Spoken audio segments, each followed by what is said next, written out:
اور ان 18 کلاسز میں بچے مختلف قرآن کے حصوں کے اندر مشتمل ہیں.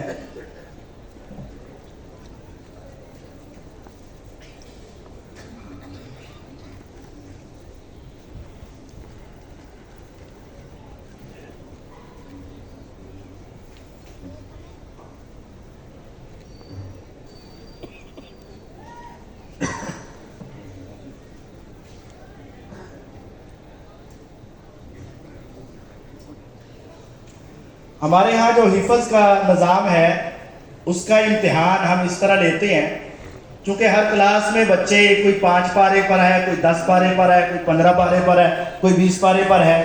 تو اگر کلاس وائز امتحان لیا جائے تو وہ ہمارے جو تھوڑے پاروں والے بچے ہیں ان کے انعامات زیادہ آ جاتے ہیں. جن کے 25 پارے ہیں، 28 پارے ہیں، ان کی پھر نمبر کم آتے ہیں اور ان کے لیے ذرا مشکل پیدا ہوتی ہے.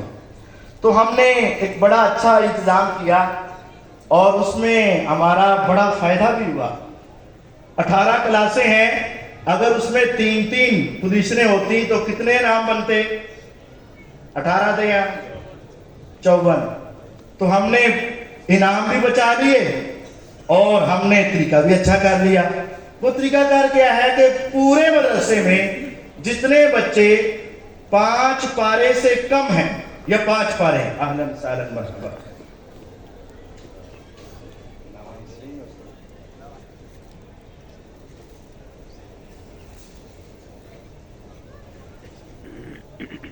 ویسے بہتر ہے کہ انعام جو ہے قاری صاحب کی تقریب کے بعد ہو، کیونکہ یہ طلبہ ہی ہوتے ہیں، جب انعام ملے گا تو پھر کچھ نہ کچھ تو ہوگا. تو میرا خیال ہے کہ ہم جس چیز کے انتظار میں تھے ہم اپنا پہلے صحیح بخاری کا درس دلواتے ہیں اور اس کے بعد ہم انعامات کا سلسلہ جاری رکھیں گے. تو ہم اسی کے انتظار میں تھے.